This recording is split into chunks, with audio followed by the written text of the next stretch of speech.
Assalamualaikum warahmatullahi wabarakatuh.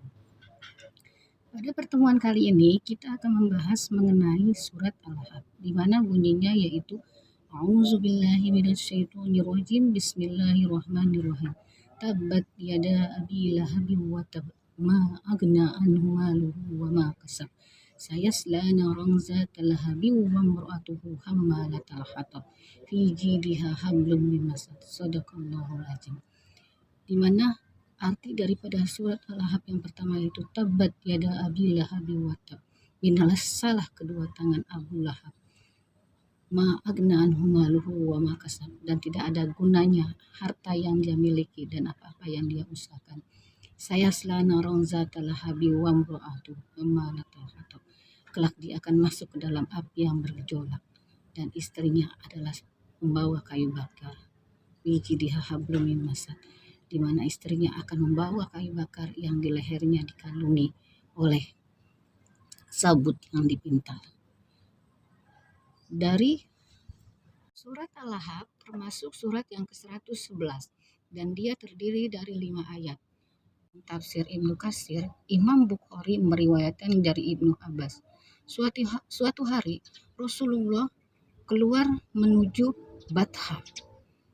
Lalu Rasulullah menaiki sebuah bukit.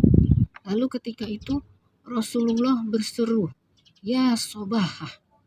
Sobahah ini merupakan ungkapan orang Arab untuk menyeru ataupun untuk mengajak ataupun hal-hal lain. Maka orang Quraisy pun berkeliling.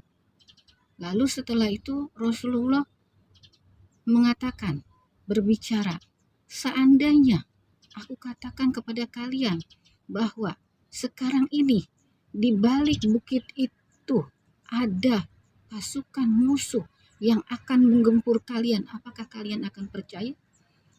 Karena melihat kejujuran Nabi Muhammad SAW selama ini, maka orang Quraisy pun mengatakan, "Ya, kami percaya."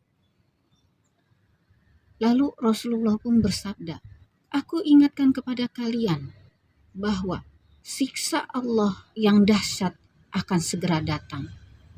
Mendengar perkataan Rasulullah seperti ini, terlihat wajah Abu Lahab yang begitu dan mengatakan, "Hai Muhammad, hanya untuk inikah engkau mengumpulkan kami?" Jadi Abu Lahab ini benar-benar marah. Lalu Allah pun mengatakan, berfirman dalam surat Al-Ahqaf yang berbunyi, Bismillahirrahmanirrahim. Tabat yada abi lahabi wa tab. Celakalah, binaslah kedua tangan Abu Lahab. Abu Lahab ini merupakan paman Rasulullah yang selalu membenci Rasulullah, selalu menyakiti hati Rasulullah. Bahkan dia iri karena agama yang disebarkan oleh Rasulullah SAW. Lahab merupakan salah satu paman Rasulullah SAW. Nama aslinya adalah Abul Uzza bin Abdul Muthalib. Beliau adalah seorang paman yang sangat benci dan sering menyakiti hati Rasulullah SAW. Bahkan beliau iri terhadap dakwah yang disampaikan oleh Rasulullah SAW. Muhammad bin Ishaq meriwayatkan dari Rabi'ah bin Ibad bahwa ketika beliau bersama ayahnya, beliau melihat bahwa Rasulullah SAW mengunjungi sebuah kabilah untuk menyampaikan tauhidullah atau mengesahkan Allah. Ketika Nabi Muhammad menyampaikan tauhidullah, bahwa diajaknya umat agar menyembah kepada Allah dan mengakui bahwa Nabi Muhammad itu adalah utusan Allah, bahwa Nabi itu adalah benar utusan Allah, dan membantu agar lancar dakwahnya, maka setelah itu Rasulullah pergi dari kabilah itu. Rasulullah pergi dari satu kabilah ke kabilah yang lain untuk menyampaikan agar menyembah hanya kepada Allah Subhanahu wa taala.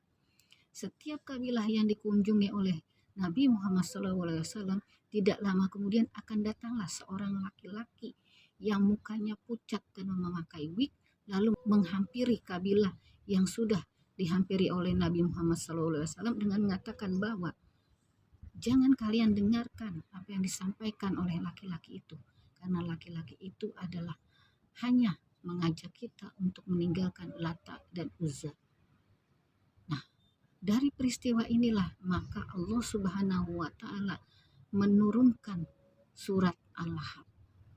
Nah, Muhammad bin Ishaq meriwayatkan yang dari Robi'ah bin Ibad. Lalu Robi'ah bin Ibad pun bertanya, siapa sih laki-laki itu? Laki-laki itu adalah pamannya yang selalu berusaha bagaimana menghalangi dakwah Nabi Muhammad SAW. Yang lebih parahnya lagi, bahwa istrinya pun mendukung kejahatan yang dilakukan Abu Lahab. Sehingga dalam Al-Quran dan surat Al-Lahab dijelaskan bahwa wamru'atuhu hammalatal hatab, dan istrinya adalah pembawa kayu bakar. Artinya apa? Istrinya ini suka menyebarkan fitnah, suka menyebarkan hal-hal yang buruk mengenai baginda Nabi besar Muhammad SAW, karena rasa tidak senangnya akan dakwah yang disampaikan oleh baginda Nabi besar Muhammad SAW. Jadi surat Al-Lahab ini intinya adalah gambaran bagaimana Allah Subhanahu wa taala akan membinasakan kelak Abu Lahab di akhirat. Audio Jungle.